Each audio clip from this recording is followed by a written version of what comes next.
in a major development for India's internet and telecom industry, Elon Musk's Starlink is set to make its debut, potentially transforming internet access for millions in India.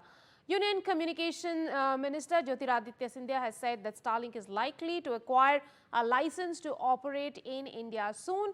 Musk will be taking on other industry giants, including state-run BSNL, in the race to offer ultra high-speed connectivity to Indian consumers.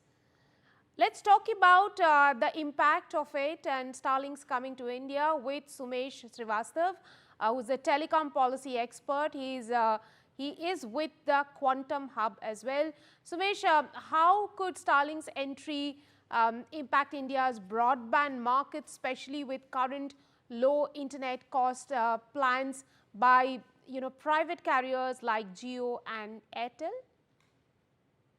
So a very good evening. Thanks for having me here. So just to answer that question, so what Starlink would actually do is it will create a new dimension in India's broadband market, right? So I don't see it currently directly competing with our Jio and Airtel in the broadband market because unlike traditional broadband provided, which relies on, let's say, your fiber optics and your cellular networks, Starlink is using satellites, right, to deliver internet connectivity.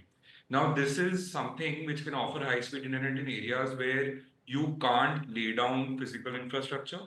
So while Jio and Airtel and all other players actually dominate the market with low-cost plans, that's primarily in your urban and semi-urban areas. So I think the use case for Starlink would be two. One is it would provide connectivity in the underserved areas, areas where the other networks aren't going. And the other thing where I see them going is in niche segments where your internet speed, reliability outweighs your cost considerations. Right. So I think instead of impacting the plans offered by Jio and Airtel in the broadband market, this will create a niche in the market that currently does not exist. And could Starlink's satellite internet services improve connectivity in rural and remote areas? Also, what economic impact would this really have? So absolutely, like Starlink has the potential to revolutionize internet access in India's rural and remote areas. So what we've had in India's internet journey over the last 10, 15 years is we've really come of a really long way in terms of internet access in India. But we still have a large amount of the population that is not connected or doesn't have high quality internet access. And this is basically due to the high costs and logistical challenges in certain areas where you can't establish the physical infrastructure. Right. And satellite internet will bypass all of this and provide high-speed connectivity directly from space. So that's like obviously the first part where it will definitely has the potential to improve connectivity. Now the second thing that you asked, see once we get internet access, like even if I remember the first time I accessed the internet or if you remember it, it has a magical effect, right? And in today's day and age, internet is like a utility. Like you have your water and electricity, you need to have access on them or to the internet. So it will enable digital education, telemedicine, e-commerce, access to government services.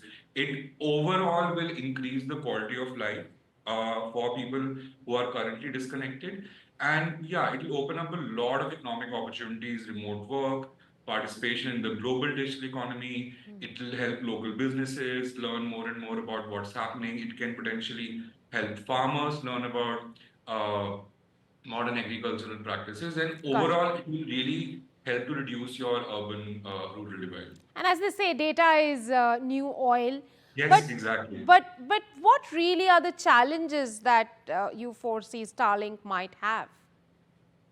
So, I mean, like you mentioned, in India, in terms of internet access and actually the cost of internet access in a way, if we compare with what's happening globally, especially when you talk about mobile internet, we are really spoiled in terms of we have some of the lowest data tariffs globally.